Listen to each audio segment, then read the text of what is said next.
نحمده ونصلي على رسوله الکریم۔ بسم اللہ الرحمن الرحیم۔ عقائد کے مذاکرے میں ہمارا آج کا مذاکرہ ہے کہ اللہ سبحانہ وتعالی کہاں ہیں۔ اللہ سبحانہ وتعالی کے وجود کے بارے میں ہم نے پڑھ لیا، اہل سنت والجماعت کا عقیدہ ہے کہ اللہ سبحانہ وتعالی ہمیشہ سے ہیں اور ہمیشہ رہیں گے۔ البتہ وہ لوگ جو اللہ سبحانہ وتعالی کے وجود کے منکر ہیں یا اللہ سبحانہ وتعالی کے وحدانیت کے منکر ہیں، تو اللہ کے وجود کے منکرین وہ عام طور پہ یہ دلیل پیش کرتے ہیں کہ اگر اللہ سبحانہ وتعالی موجود ہے تو اللہ سبحانہ وتعالی ہمیں نظر کیوں نہیں آتے؟ تو اس کا آسان سا جواب یہ ہے کہ کسی چیز کا نظر نہ آنا یہ عدم وجود پہ دلیل نہیں ہوتا۔ یعنی ایسا نہیں ہے کہ جو چیز نظر نہیں آتی تو اس کا مطلب یہ ہے کہ وہ ہے ہی نہیں۔ آج سائنس نے کتنی چیزوں کے بارے میں ہمیں بتا دیا جو ہمیں نظر نہیں آتی، لیکن ان کا وجود وہ سائنس نے تسلیم کیا۔ انسان کے اوپر باقاعدہ خاص پیمانے کے لحاظ سے کہا جاتا ہے کہ بھئی ہوا کا دباؤ ہے۔ اب یہ ہوا کا وجود ہمیں نظر نہیں آتا۔ آکسیجن انسان کی زندگی کے لیے ضروری ہے، لیکن ہمیں آکسیجن گیس نظر نہیں آتی۔ اسی طرح باقی جتنی گیسیں ہیں فضا کے اندر، ہوا کے اندر موجود ہیں، ہمیں ان میں سے کوئی بھی گیس وہ نظر نہیں آتا، لیکن اس کا وجود لازمی ہے۔ جہاں اس کا وجود نہ ہو وہاں انسانی زندگی ناممکن ہے۔ اسی طرح ہم دیکھتے ہیں طوفان آ جاتا ہے، ہم کہتے ہیں طوفان ہے، تو اگر کسی شخص سے پوچھا جائے بھی طوفان کہاں ہے، وہ دکھائے گا، وہ کہے گا کہ بھئی یہ جو پتے اڑ رہے ہیں، شاپر ہوا کے اندر اڑ رہے ہیں یا گرد و غبار اڑ رہی ہے، تو اسے طوفان کا نام دیا جاتا ہے۔ حالانکہ وہ طوفان تو نہیں ہے، وہ پتے ہیں، وہ شاپر ہیں، وہ کاغذ کے ٹکڑے ہیں، وہ گرد و غبار ہے۔ اصل جو طوفان اس کو اڑانے والی جو قوت ہے وہ پیچھے ہوا کا دباؤ ہے، لیکن ہوا کا دباؤ یا ہوا کا وجود وہ کسی کو نظر نہیں آتا۔ تو اس لیے پتہ چلا کہ اللہ سبحانہ وتعالی کی ذات موجود ہیں، لیکن ان کا وجود، ان کا نظر آنا وہ ضروری نہیں ہے کہ ہم اسے دیکھ سکیں۔ اور دوسری بات، اگر اللہ سبحانہ وتعالی موجود ہے تو اللہ سبحانہ وتعالی ایک کیوں ہے؟ ایک سے زائد خدا کیوں نہیں ہو سکتے؟ جیسے عیسائی تثلیث کے قائل ہیں، ہندو انہوں نے بہت سارے معبود بنا رکھے ہیں، تو آیا خدا ایک کیوں ہے؟ قرآن کریم نے خود اس کا عقلی جواب بھی دیا، نقلی دلائل کے ساتھ ساتھ عقلی جواب بھی دیا۔ لَوْ كَانَ فِيهِمَا آلِهَةٌ إِلَّا اللَّهُ لَفَسَدَتَا۔ اگر اس کائنات میں اللہ کے سوا کوئی اور خدا ہوتا تو یہ کائنات کا نظام دھرم برہم ہو جاتا۔ اگر اللہ کے سوا کوئی اور خدا ہے تو اس کا مطلب یہ ہے کہ دونوں میں سے کوئی بھی قادر مطلق نہیں، کوئی بھی اللہ کہلانے کے، خدا کہلانے کے لائق نہیں، کیونکہ دونوں کے درمیان جب بادشاہت مشترک ہو گئی تو ان میں سے ایک بھی وہ قادر مطلق نہیں ہے، کل جہان کا مالک نہیں ہے۔ تو اس لیے اللہ سبحانہ وتعالی نے فرمایا کہ اگر ایک سے زیادہ خدا ہوتے، دو خدا ہوتے، کائنات کا نظام درم برم ہو جاتا، نہ دونوں میں سے کوئی ایک خدا کہلانے کے لائق ہوتا اور نہ یہ کائنات کا نظام اس ترتیب کے ساتھ چلتا، کیونکہ ایک بارش کو چاہتا، دوسرا وہ دھوپ کو چاہتا، ایک چاہتا رات ہوتی، دوسرا چاہتا کہ دن ہو۔ تو اللہ سبحانہ وتعالی موجود بھی ہیں، اللہ سبحانہ وتعالی وحدہ لا شریک بھی ہیں۔ البتہ ایک اور بڑا اہم سوال کہ اللہ کہاں ہے؟ اگر موجود ہے تو اللہ سبحانہ وتعالی کہاں ہے؟ اس حوالے سے اہل سنت والجماعت کے درمیان اختلاف پایا جاتا ہے، اور اس کی وجہ یہ ہے کہ اس بارے میں مختلف آیتیں، مختلف احادیث ہیں، اور اس حوالے سے بعض علماء نے لکھا تقریباً 6 جماعتیں بن جاتی ہیں۔ اللہ سبحانہ وتعالی کہاں ہے؟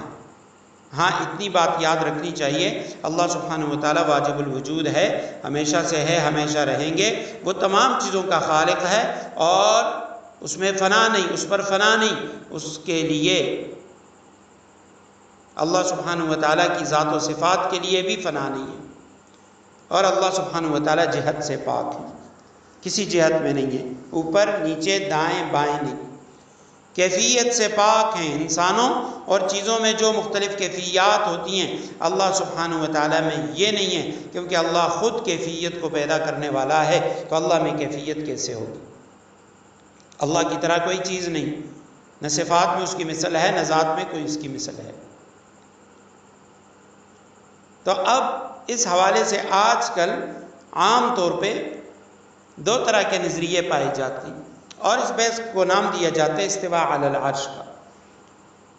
استواء علی العرش، اس حوالے سے بنیادی بات یہ سمجھنی چاہیے، جیسے میں نے پہلے بھی عرض کیا کہ اللہ سبحانہ و تعالیٰ ہمیشہ سے ہے، ہمیشہ رہے گا، اس کی ذات زمین، آسمان، عرش و کرسی کا محتاج نہیں ہے۔ ان تمام چیزوں کے وجود میں آنے سے پہلے اللہ سبحانہ و تعالیٰ کی ذات موجود تھی۔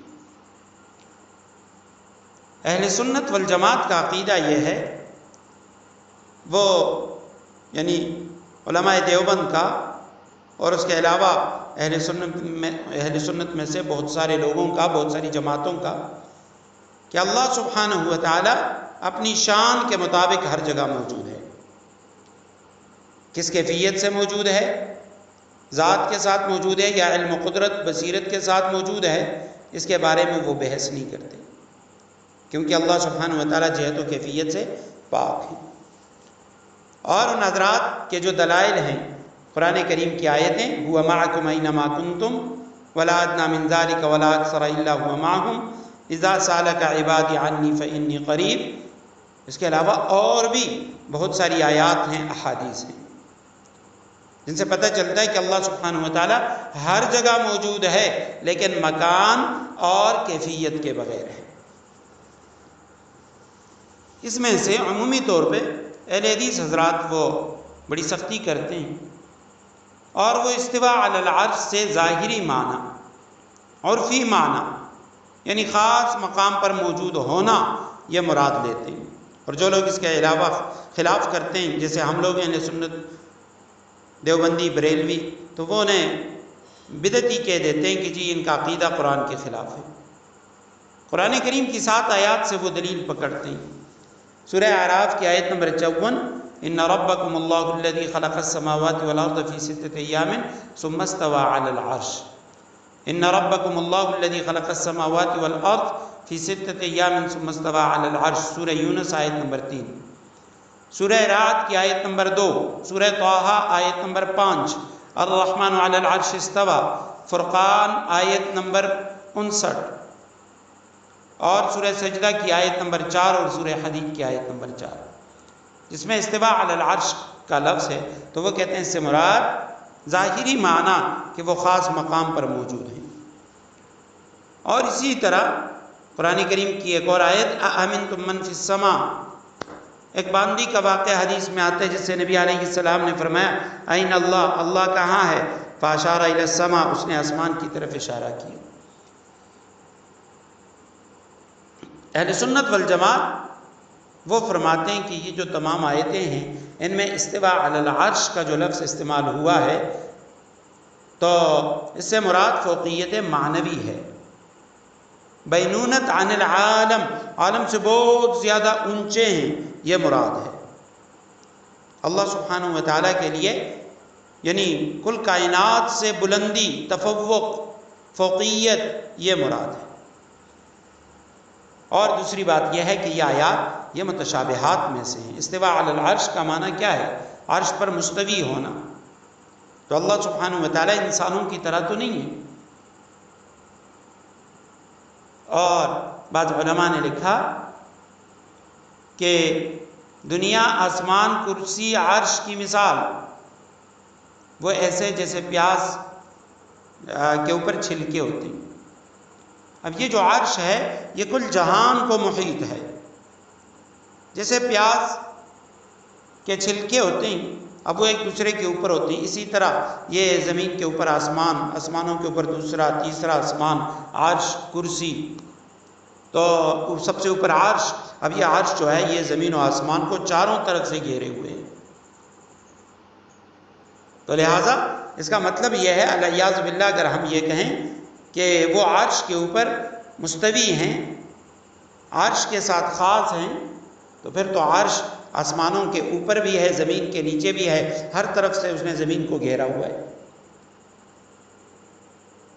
تو اس لیے پھر یہ کہنا کہ اللہ سبحانہ و تعالیٰ آسمانوں میں ہے، اوپر ہے، نہیں، پھر تو یہ عقیدہ ہونا چاہیے کہ ہر طرف ہے۔ اور دوسری حدیث مبارکہ ہے، صحاح ستہ کے اندر حدیث موجود ہے، نبی علیہ السلام نے فرمایا اللہ سبحانہ و تعالیٰ رات کے آخری پہر آسمانی دنیا پر نزول فرماتے ہیں اور پھر بندوں سے سوالات کرتے ہیں، یہ ہر رات ہوتا ہے۔ تو اب اگر دیکھا جائے دنیا میں ہر وقت کہیں نہ کہیں رات کا آخری حصہ ہوتا ہے۔ اب اگر ہمارے ہاں مغرب یا عشاء کا ٹائم ہے تو کہیں پہ جیسے امریکہ اور دیگر ممالک وہاں بھی صبح کا وقت ہے، اسی طرح اور ممالک تو کہیں نہ کہیں ہمیشہ رات کا آخری پہر ہوتا ہے۔ تو حدیث مبارکہ کے مطابق اللہ سبحانہ و تعالیٰ کا نزول ہوتا ہے، تو ہمیشہ آسمانی دنیا پر نزول رہتا ہے، تو عرش پر استوا کا مطلب پھر کیا رہ جاتا ہے؟ صرف یہی کہ فوقیت معنوی مراد ہے، یا یہ کہ یہ استوا علی العرش کا معنی یہ یعنی متشابہات میں سے ماننا پڑے گا۔